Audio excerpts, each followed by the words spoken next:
Hi everyone, welcome back to Shine Classes. First of all, good evening to everyone. शुभ संध्या, राधे राधे, जय श्री कृष्णा, राम राम। कैसे हैं friends? बढ़िया हैं? उम्मीद है आप बढ़िया हैं, सभी बहुत अच्छे हैं। चलिए बढ़ते हैं अपने क्लास की रफ्तार की तरफ और करते हैं एक नया टॉपिक जो आपके साथ यहाँ पर डिस्कस होगा।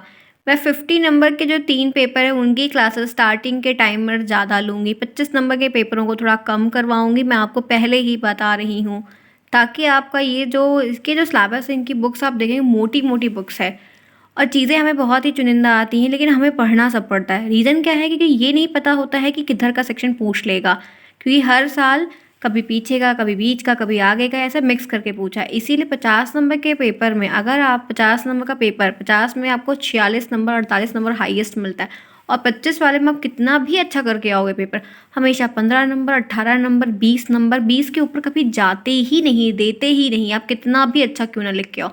लेकिन इस पेपर तीनों में कॉपी बच्चे सही लिखते हैं तो आपको इसमें 50 में से 48, 50 में से 46, 50 में से 42, 40 क्रॉस नंबर मिलते हैं। तो तीनों पेपर बहुत इंपॉर्टेंट है, इसलिए शुरुआत के टाइम पर आपके 3 पेपर जो मजबूत हैं उनके पिलर को मैं पहले बनाऊंगी, देन उसके बाद आपके 25 करवाऊंगी। ठीक है, आई होप सो कि आप समझेंगे, मैं जैसे जैसे करवाती चलूँगी आप समझते चलेंगे, चीज़ें आपकी होती जाएंगी, बिल्कुल भी परेशान नहीं होइएगा। ठीक है, आइए आप जुड़े हैं मेरे साथ, मैं हूँ शालिनी। सभी का स्वागत है शालिनी क्लासेस में। यहाँ पर हम एक साथ मिलते हैं, डेली क्लासेस करने का प्रयास है और रहता है और क्लासेस यहाँ पर होती हैं, आप सभी को क्लास मिलेगी।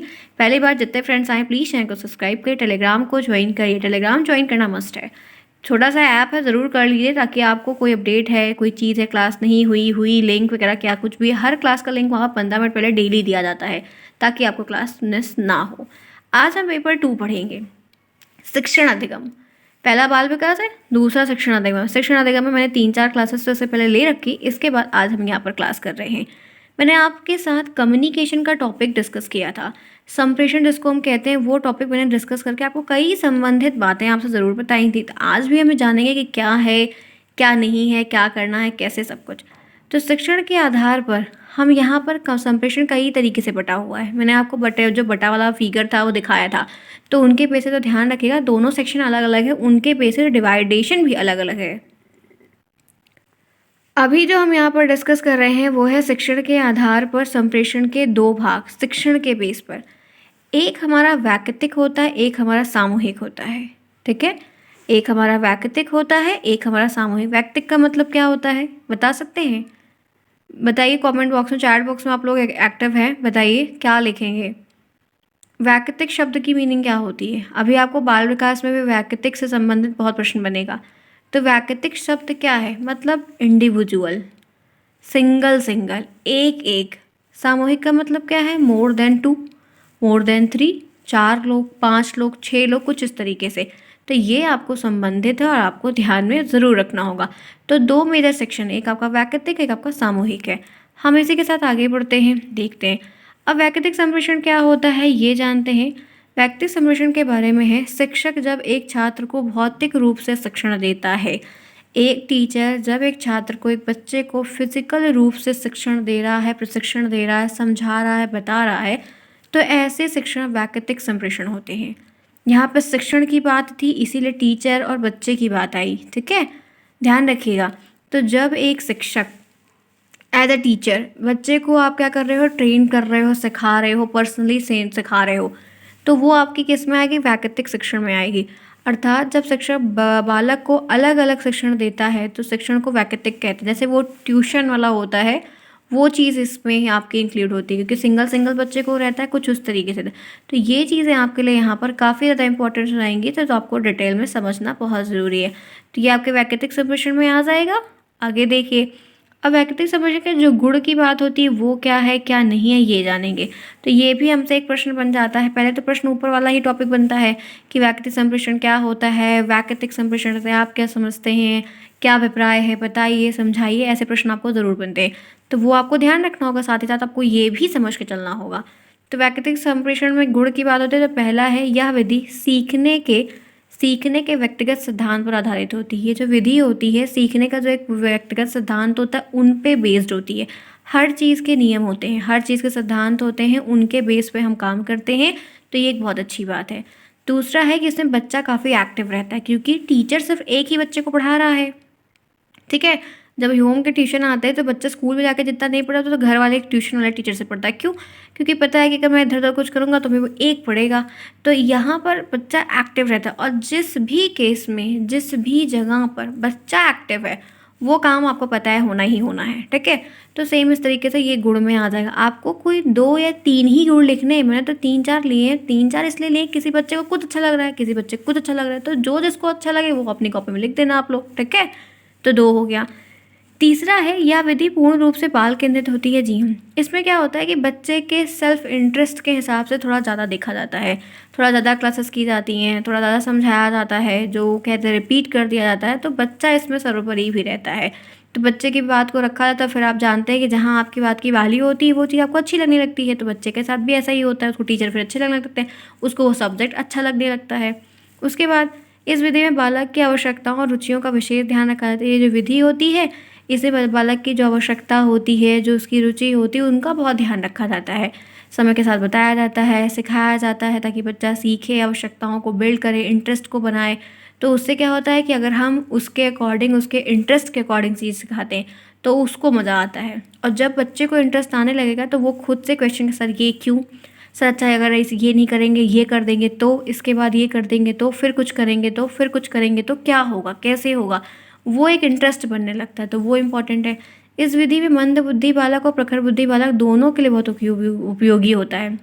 ये विधि जो होती है, जो मंद बुद्धि बालक होते हैं उनके लिए अच्छा होता है। क्यों? क्योंकि बच्चा डरता रहता है, तो टीचर जब उनको पढ़ाने आते हैं तो उनका डर थोड़ा दूर होता है, क्योंकि टीचर एज अ टीचर रहते हैं, वो फिर उनसे बोलने लगते हैं, तो हिचकिचाहट जो होती है वो कहीं ना कहीं कम होती जाती है। तो ये उनके लिए काफ़ी अच्छा होता है। और जो प्रखर बुद्धि वाले होते हैं वो थोड़ा एडवांस हो जाते हैं। वो एक दिन जो स्कूल में कल पढ़ाया जाएगा, आज उनके टीचर उनको घर पे पहले पढ़ा देते हैं, तो वो क्लास में मास्टर बनते हैं कि मुझे ये चीज़ आती है सर, मैं। तो दोनों के लिए काफ़ी बढ़िया रहता है, दोनों के लिए बहुत अच्छा रहता है। तो इतने सारे गुण हैं, आपको जो अच्छा लगे, आपको जो उचित लगे, आपको इससे कुछ और भी समझ में आ रहा है अगर ना, तो ये प्रश्न जब भी आपको अपने पेपर में देखने को मिले तो आप बेहिचक ढेर सारा अच्छे से लिख दीजिएगा। मैं आपको एकदम सिंपल बोल रही हूँ, और ऐसा रियल लाइफ में होता है ना। होम ट्यूशन से यही तो बेनिफिट होता है। देखा है कि नहीं देखा? सबने देखा होगा। चलिए, अब अच्छाइयाँ तो हमने देख ली कि ये सारी अच्छाइयाँ थी, तो गलतियाँ कहाँ हैं? जो गलती है, दोष है, कमियाँ हैं, वो कहाँ हैं? आइए। सभी छात्र के लिए व्यक्तिगत शिक्षा की व्यवस्था करना असंभव है। जी हाँ, हर बच्चा नहीं अफोर्ड कर सकता। दिक्कत है, पैसे की प्रॉब्लम है, जगह नहीं, बहुत सारी समस्याएं हैं, तो हर लोग नहीं पॉसिबल कर सकते। तो ये एक दिक्कत है। यह विधि बहुत खर्चीली भी होती है। भाई सामूहिक में पढ़ने जाओगे तो आप 1000 रुपये दोगे, घर पढ़ने आओगे तो 5000 दोगे, फ़र्क होता है। इस विधि के द्वारा बालक का सामाजिक विकास नहीं हो। जी हाँ, क्योंकि बच्चा इसमें जो कहते हैं ना, अंधों में काना राजा। फिर टीचर भी होता है, उसे पैसे मिलते हैं, वो बोलता है छोड़ो जाने दो। बहुत कम ही लोग मारते पीटते हैं। ठीक है? एक तो घर पे रह के मार खाओ तो और बैंड बजती है। तो ये भी चीज़ें तो देखनी पड़ती है। और बच्चा फिर उसको लगता है मुझे आ गया, मुझे आ गया, वो अपने से कंपटीशन वाले को नहीं देख पाता है। तो इसमें सोशल डेवलपमेंट थोड़ा कम अच्छे से होता है। तो ये भी एक समस्या होती है। ठीक है? हर चीज़ अच्छी नहीं होती, जो जितनी दिखती है उतनी होती नहीं है। इस विधि में प्रेरणा, प्रतिस्पर्धा, ये सब कुछ है, क्योंकि जब आपसे एक नंबर ज़्यादा वो पाएगा, आप उसको बड़ी चॉकलेट मिलेगा, आपको छोटी मिलेगी। तो आपको थोड़ा सा लगेगा थोड़ा मेहनत कर लेते हैं, जब इतना कर ही रहे हैं तो बड़ी वाली हम पाएँ। क्यों? होता है कि नहीं? इसलिए कहती हूँ 90% के दिमाग में लेके चलो। 90% से ज़्यादा सोचोगे तो 90 तो हमेशा बन ही जाएगा ना। आप 80 सोचोगे तो आपका 70 ही बनेगा। यही होता है, बड़ा सोचो, ज़्यादा सोचो, तो कम से कम वहाँ तक पहुँच तो जाओगे। बात समझ में आ रही है? इसलिए 90% से प्लस सोचा करो, तभी आपका 90 बनेगा। फिर ये विधि अव्यवहारिक होती है, तो व्यवहार की चीज़ें, बिहेवियर थोड़ा कम डेवलप हो पाता है। तो ये दिक्कतें भी यहाँ पर देखने को मिलती हैं। तो ये दोष हो गया जो मैंने बताया। अब मैं यहाँ पर सामूहिक संप्रेषण डिस्कस करने चल रही हूँ, उससे पहले फटाफट क्लास को लाइक कर दीजिए और मैं भी 1 सेकंड का ब्रेक ले लूँ। चलिए जल्दी से फ्रेंड्स, ईच एंड एवरीवन, मंदिर में आना है तो घंटी बजानी है फ्रेंड्स, इतना ध्यान रख लीजिएगा प्लीज़ प्लीज़, हम्बल रिक्वेस्ट है। क्योंकि आपके छोटे छोटे मोटिवेशन से मैं यहाँ पर आप लोग के लिए क्लासेस कर रही हूँ। अभी बहुत सारे बच्चों को चैनल के बारे में पता भी नहीं है, इसलिए मैं क्लासेस यहाँ पर आप लोगों के लिए जितना हो पा रहा है उतना पॉसिबल कर रही। जब बच्चे की रफ्तार हो जाएगी, चीज़ें रहेंगी, ताकि मैं पढ़ाऊँ और सब एक साथ सीखें, तो वो बहुत अच्छा रहेगा, ताकि उनका भी लाभ हो। वरना मुझे ये सारी चीज़ें रिपीट करनी पड़ती हैं तो प्रॉब्लम्स होती है। ठीक है फ्रेंड्स? तो जितना हो सके उतने बच्चों को साथ में लेके आइए, सब साथ में बैठ कर पढ़ें और सबका एक साथ विकास हो जाए, तो मेरा भी काम इजी हो जाएगा और मैं नई नई चीज़ें आपके साथ अपडेट करती चलूँगी। इसीलिए आप लोग ज़रूर से कमेंट बॉक्स में कमेंट किया करिए, मैं आप लोग के नाम से आप लोग को जानने लगती हूँ। तो यहाँ पर जैसे सुमन आती हैं, शिल्पा आती हैं, प्रिया आती हैं, अनुप्रिया आती हैं, ठीक है। शुक्ला जी कोई हैं वो आते हैं, राज आते हैं, कन्हैया जी कोई हैं, राम जी कोई हैं, सब बच्चे आ रहे हैं तो वो नाम जो है दिमाग में रहता है कि हाँ बच्चे हैं। चलिए आगे बढ़ते हैं। व्यक्तिगत तो देख लिया, समझ में भी आ गया, उम्मीद है आप सभी को। अब बात कर लेते हैं सामूहिक की, जहाँ पर 3, 4, 5, 6, 10, 12, 15, 100, 50, 500 लोग हैं। वहाँ क्या हो रहा है, तो यहाँ पर हम शिक्षण की बात कर रहे हैं तो लोग के पास नहीं जाते हैं अभी। सामूहिक संप्रेषण से अभिप्राय कक्षा शिक्षण से है, क्लास की टीचिंग से। अभी तक हमें होम ट्यूशन वाली बात चल रही थी, अब हमें क्लास की बात चल रही है। इस विधि में अलग अलग मानसिक योग्यता वाले बच्चे का समूह बन जाता है। हाँ, यहाँ पर 50 बच्चे हैं, 50 बच्चों में 10 बच्चे बहुत तेज़ हैं, 10 बच्चे थोड़ा मीडियम है, उससे भी कुछ कम है, कुछ बहुत कम है, कुछ इस तरीके के अलग अलग घर से अलग अलग सेट ऑफ माइंड के बच्चे आते हैं कि नहीं आते हैं, बिल्कुल आते हैं। तो वो एक अलग अलग समूह बन जाता है, सब अलग अलग तरीके से सोचते हैं, सब अलग अलग तरीके से पढ़ते हैं, सब अलग अलग तरीके से काम करते हैं। तो इन्हें हम समूह को समूह कक्षा कहते हैं। और इन कक्षाओं में टीचर शिक्षक शिक्षण कार्य करते हैं। जी हाँ, जैसे व्यक्तिगत हो रहा था, जाकर किसी एक बच्चे को पढ़ा रहे थे, वैसे अब एक साथ 50 बच्चों को पढ़ा रहे हैं। तो ये होता है सामूहिक संप्रेषण, जहाँ पर एक साथ ही एक ही बार में आपको सिखाया बताया समझाया जाए। चलिए, एक प्रश्न आपसे बनता है, सामूहिक संप्रेषण के कोई 2, कोई 3, कोई 4, कोई 5 गुण बताइए। अलग अलग क्वालिटी आपसे पूछी जाती है छोटी छोटी, कि सामूहिक संप्रेषण के कोई 2 गुण लिख दीजिए, सामूहिक संप्रेषण के कोई 2 भाग बता दीजिए, कुछ ऐसे। तो अच्छी गुड क्वालिटी इनकी क्या है, इनके जो गुड पॉइंट हैं वो क्या हैं, वो कैसे आपको हेल्प कर रहे हैं। तो इनका पहला अच्छा पॉइंट ये कि व्यवहारिक होती है। जी हाँ, जो आपके व्यक्तिगत में नहीं हो रही थी। क्यों? क्योंकि उसमें 50 बच्चे हैं, 50 घर से अलग अलग हैं, तो कोई कुछ बोल रहा है, हाय हेलो मेरे यहाँ ये, तुम्हारे यहाँ वो, मेरे यहाँ ये, मेरे मम्मी पापा ये, वो मेरी बहन ये, ऐसा सब बताते हैं कि नहीं। तो आपको बात करना आता है, आप व्यवहार करना सीखते हो। क्योंकि घर में हम सभी लड़ाई झगड़े सब कुछ करते हैं, लेकिन जब वहाँ जाते हैं डिसिप्लिन वे में जाते हैं ना, तो वो व्यवहारिकता आपको सीखनी होगी, वो व्यवहारिकता आपको सीखनी होगी। यह विधि कम खर्चीली होती है। ये जो विधि है इसमें खर्चा कम होता है, क्योंकि सबको एक साथ पढ़ाया जाता है, तो इसमें चार्जेस भी आपके कम लगते हैं। इस विधि के द्वारा बालक में अनुकरण की भावना होती है, क्योंकि कोई अच्छा होता है, कोई बहुत तेज़ होता है, तो लोग उसको फॉलो करते हैं, लोग उसकी चीज़ को ध्यान में रखते हैं या वैसा करने का काम करते हैं। तो ये अनुकरण की जो बात है, ये टीचर के थ्रू बच्चे अनुकरण करते हैं। जैसा टीचर पढ़ाता जाएगा वैसा सवाल लगाते जाएंगे, सॉल्व करते जाएंगे, एग्जाम्पल को समझेंगे, तो ये भावना भी काफ़ी डेवलप होती है। तो इससे भी जो है आपका विकास देखने को काफ़ी अच्छा होता है। तो यहाँ पर हमने 3 पॉइंट अच्छे अच्छे डिस्कस कर लिए, 3 पॉइंट हमारे यहाँ पर ये डिस्कस हो गए। इस विधि में छात्रों के द्वारा सुझाव और नवीन ज्ञान प्राप्त हो, क्योंकि बच्चे सजेस्ट करते हैं, सर ऐसा कुछ अप्लाई कर सकते हैं, सर यहाँ पर हम ये सोल्यूशन ऐड कर देंगे। तो केमिस्ट्री है, मैथ भी आप जानते हो, एक ही सवाल 2-3 तरीके से सॉल्व होता है, तो कोई नया सुझाव दिया या टीचर पूछते हैं इसमें क्या आइडिया बैठाएंगे कि काम बन जाए, क्या फिक्स करेंगे, कुछ नई सोच होती है, क्योंकि हर बच्चा अलग अलग डायरेक्शन में सोचता है, तो उससे आपको नई नए सुझाव और आइडिया और सजेशन भी मिलते रहते, काम आपका आसान हो जाता है। ये विधि संकोची लज्जाशील बालकों के लिए बहुत, जो बच्चे हेजिटेट होते हैं, डरते रहते हैं, नहीं बोलते हैं, मन में कहीं दबा डर बैठा है, उनके लिए बहुत अच्छी होती है। वो फिर बेधड़क बोलने लगते हैं, बच्चों के साथ घुल मिलने लगते हैं, तो उनका जो शर्माने वाला गुण होता है वो चला जाता है, फिर उनको डेवलपमेंट होने लगता है। तो ये बहुत अच्छी, तो ये गुण है 5 यहाँ पर पॉइंट है, आप कोई 3 तैयार कर लो, चाहे जो तैयार कर लो। चलो कमी भी देख लेते हैं, कमियां भी क्या हैं। तो ये विधि जो होती है ना, शिक्षक अधिक सक्रिय होते हैं लेकिन बच्चे निष्क्रिय होते हैं। हाँ, इसमें क्या होता है, टीचर ही एक्टिव रहता है, टीचर ये चिल्लाता रहेगा, वो भी करता रहेगा, बच्चे जो है खिड़की के बाहर देखते रहेंगे, मज़ा लेते रहेंगे, पीछे से कुछ करते रहेंगे, लंच खाते रहेंगे, बातें करते रहेंगे, लड़कियां बातें करती रहेंगी। तो बच्चा सारे 50 के 50 बच्चे रहते हैं लेकिन एक्टिव नहीं रहते हैं, और वही 50 बच्चों को अगर घर पर जाके पढ़ाओ तो सब एक्टिव रहते हैं। तो ये एक दिक्कत की बात होती है। उसके बाद ये विधि में बाल केंद्र ना होकर शिक्षक केंद्र, बच्चे के हिसाब से फिर क्लास नहीं चलती, टीचर के हिसाब से क्लास चलती है। टीचर जो पढ़ाना चाहेगा, जो टॉपिक करना चाहेगा वो पढ़ाएगा। मनोवैज्ञानिक विधि नहीं होती है ये। इस विधि में व्यक्तिगत समस्या का ध्यान नहीं, सिर्फ 50 बच्चे हैं, 50 बच्चे को 1 घंटे की क्लास हो रही है और सबको कोई कुछ ना कुछ दिक्कत है, तो टीचर ऐसा समय नहीं दे सकता है ना, 1-1 मिनट देगा तो फिर 2 घंटा और लग जाएगा, कहाँ से कर पाएगा। तो कुछ ही लोगों की समस्याएं सॉल्व होती, सबका विकास फिर नहीं कर पाता है अच्छे से। कुछ बच्चे पूछ भी नहीं पाते हैं, डरते रहते हैं, पूछे ना पूछे बच्चे कहीं हंस ना लें, कुछ ऐसा होता है। इस विधि में प्रखर और बुद्धि बालकों के लिए हित में नहीं होता। जो बच्चे बहुत तेज होते हैं या प्रखर बुद्धि के, जो बच्चे प्रखर बुद्धि के, उनके हित के लिए अच्छा नहीं हो पाता है। हाँ, प्रखर बुद्धि के बच्चे क्या मतलब है, बहुत सारे लोग अच्छे तरीके जो बहुत पढ़ने में तेज है वो डिस्टर्ब करते रहते हैं, उनको फिर होता है मुझे तो आता है। कुछ ऐसे होते हैं जो डरते रहते हैं, पूछ नहीं पाते हैं कि कैसे पूछें, तो दोनों ले समस्याएं समस्याएं बहुत होती हैं। ठीक है, बात समझ में आई? सिंपल है, बहुत ईजी है। चलिए बात कर लेते हैं संप्रेषण की विशेषताएं क्या क्या होती हैं। पहली विशेषता, परस्पर विचारों और भावनाओं का आदान प्रदान हम इसमें बहुत कर पाते हैं।